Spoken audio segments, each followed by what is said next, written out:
মিয়ানমারের রোহিঙ্গাদের সশস্ত্র সংগঠন আরাকান রোহিঙ্গা স্যালভেশন আর্মি অর্থাৎ আরসার প্রধানসহ 10 জনকে গ্রেপ্তার করেছে র্যাব।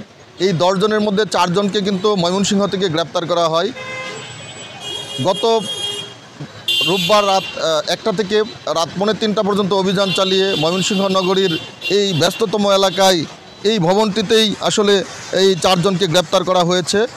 নতুন বাজার মোড় এই এলাকাটি অভিজাত এলাকা হিসাবে শহরে পরিচিত। এই অভিজাত এলাকা এবং খুবই ব্যস্ততম এলাকা।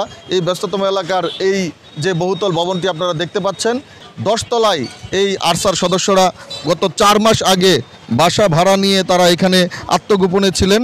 এবং আমরা যেটি জেনেছি যে গত রোববার হঠাৎ করেই আসলে রাত 1টার দিকে র্যাবের একটি বিশাল টিম এসে এই ভবনটিকে ঘেরাও করে এবং রাত 3:45 পর্যন্ত এখানে অভিযান চালিয়ে 4 জনকে গ্রেপ্তার করা হয়। তাদের সম্পর্কে আমরা একটু এই ভবনের যিনি নিরাপত্তার দায়িত্বে রয়েছেন তার কাছে জানতে চাইব।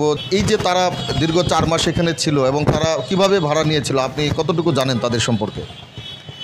আসলে আমি বিল্ডিংয়ের কেয়ারটেকার।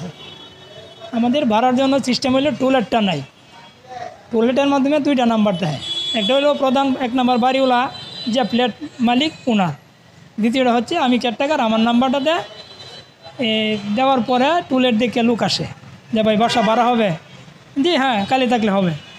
কিন্তু ওনারা আসছে যে ভাই আপনারা তো দেখলাম টুলেটে বাসা ভাড়া হবে। আমি বললাম যে হবে। তো বললো কয়তলা? বললাম যে লিফটের নয়, এমনি ফ্লোর নাম্বার হলো 10 আর ফ্ল্যাট নাম্বার এ ইউনিট, ভাড়া কত 20,000 টাকা। তো দেখবো একটু। আমি বললাম তো চলেন। আমি বললাম আমরা কিন্তু বেসেলা দিব না। তখন তারা বললো যে আমরা তো 2 ভাই, আমরা টঙ্গিতে মাদ্রাসা পড়াই, আমার আব্বু আম্মু থাকবো। আমি বললাম তাহলে ঠিক আছে, কিন্তু বেসেলা দিব না, বুঝছেন কিন্তু। আচ্ছা। পরে বলে যে আগামীকালকে আসবো, আজকে আর সময় নাই, টাকা পয়সা আনি নাই, আগামীকালকে এসে অ্যাডভান্স করবো। আমি বললাম ঠিক আছে আগামীকালকে আসেন।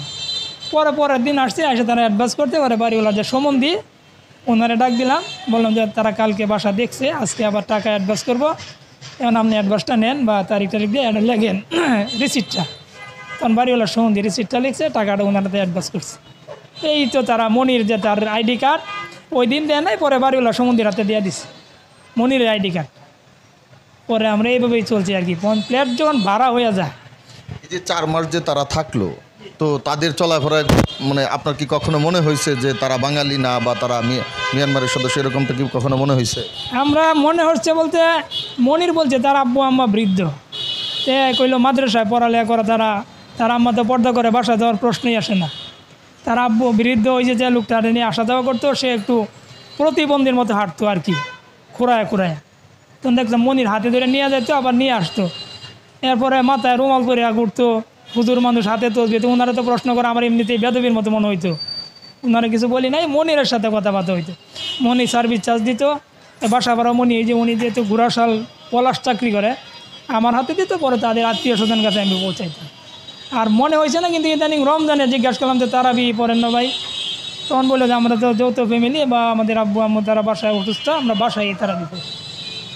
তখন করলাম তাদের কথাবার্তা কি আমাদের বাঙালিদের মতোই কথা মনে হয়েছিল না একটু ভিন্ন রকম মনে হয়েছিল? তো কথা বলা, মহিলারা পর্দা করে, ওইদিকে তো কোনো দিন যাই নাই, দেখি নাই। অনেক মহিলা, যদি একটু আগে একটা মহিলা গেলো পর্দা, আমরা তো তাদেরকে জিজ্ঞাসা করি, ধারণার উপরে চলি। ওই মনিরই সব কিছু বলছে, কথাবার্তা তাদের সাথে কথা হয়। মনির কি আটক হয়েছে? মনির আটক হয়েছে। দর্শক, আসলে আমরা নিরাপত্তা প্রহরী যিনি এই ভবনটির দায়িত্বে রয়েছেন তার কাছে জানলাম যে আসলে এখানে যিনি নামাজ পড়ান তিনিও কিন্তু কয়েকদিন ওনার এখানে নামাজ পড়তে গিয়েছিল। আমরা একটু তার কাছেও জানতে চাইবো যে যারা নামাজ পড়তে গিয়েছিলেন তাদের সম্পর্কে তিনি কিছু বলতে পারেন কিনা। জি, আসলে আমি এখানে যে পাঞ্জাখানা আছে, নামাজখানা, ওই নামাজখানার 5 ওয়াক্ত নামাজের ইমাম আর কি। এখানে প্রায় 1 বছর ধরে আর কি নামাজখানাটা চালু হয়েছে, এখানে আমি নামাজ পড়াই। তারা যখন আর কি নতুন ভাড়া আসছিল, তখন তারা আর কি কয়েকদিন নামাজ পড়ছিল, যারা বাংলাদেশি ছিল তারা। কিন্তু ওই যে আসার যে প্রধান, ওনাকে কখনো আর কি নামাজ পড়তে দেখি নাই, উনি অসুস্থ ছিল আর কি, যতটুকু দেখছি। এমনিতে এদিক দিয়ে আসা যাওয়ার পথে, চলাফেরার পথে বা লিফটে ওঠা নামার পথে ওনার সাথে দেখা হয়েছিল, সালাম হয়েছিল, সালাম আদান প্রদান হয়েছে। কিন্তু কখনো দেখে বা সালাম শুনে কখনো আর কি বুঝি নাই যে উনি আর কি আসার প্রধান হবে। দীর্ঘ দীর্ঘ 4 মাস তারা এখানে থেকেছেন। এই বিষয়ে আমরা এখানকার স্থানীয় বেশ কয়েকজনের সাথে কথা বলেছিলাম। তারা আসলে বুঝতেই পারেননি কোনোভাবে যে তারা আরসার সদস্য। আমরা যেটি জেনেছি যে আসলে এই যে ভবনটি 15 তলা একটি ভবন সিটি গার্ডেন, এটার 10 তলায় তারা 4 মাস আগে বাসা ভাড়া নিয়েছিলেন। তারা স্থানীয় ময়মনসিংহ জেলার ঈশ্বরগঞ্জ উপজেলার বাসিন্দা হিসেবে পরিচয় দিয়ে তারা এই বাসাটি ভাড়া নিয়েছিলেন।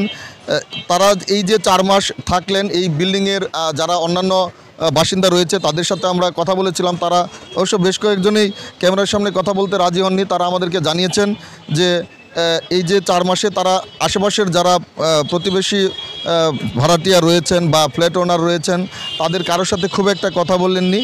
এখানে মনির নামে একজন রয়েছেন যিনি এই ময়মনসিংহের স্থানীয় ঈশ্বরগঞ্জের পরিচয়ে তিনি এখানে এসেছিলেন। তিনিই আসলে এই বাসাটি ভাড়া নেন এবং বাসার যে সার্ভিস চার্জ বা অন্য যে বিষয়গুলো রয়েছে সেগুলো উনিই পরিশোধ করতেন। দেশ জুড়ে তোলপাড় ওয়ালস এন্ড ফ্রিজ কিনে আপনিও হয়ে যেতে পারেন মিলেনিয়ার। 15 তলা এই ভবনটিতে প্রায় 39টি পরিবার বসবাস করেন। সেই 39টি পরিবারের মধ্যে প্রায় 4 মাস আরসার প্রধানসহ যে 4 জন তারা আত্মগোপনে ছিলেন।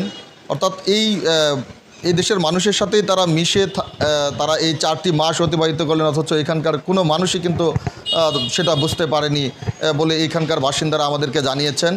সর্বশেষ আমরা যেটি জেনেছি যে এই ময়মনসিংহ এবং নারায়ণগঞ্জে যে গ্রেপ্তার হওয়া মোট 10 জন রয়েছে, সেই 10 জনের বিরুদ্ধে ময়মনসিংহ কোতোয়ালি মডেল থানায় 2টি মামলা হয়েছে সন্ত্রাস বিরোধী আইনে এবং ঢাকা র্যাবের যে একজন সদস্য তিনি বাদী হয়ে মামলাটি করেছেন।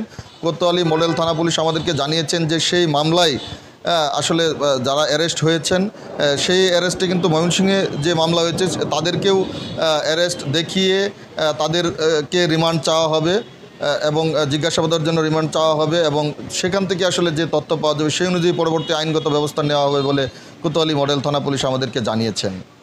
দেশ জুড়ে তোলপাড় ওয়ালস এন্ড ফ্রিজ কিনে আপনিও হয়ে যেতে পারেন মিলেনিয়ার।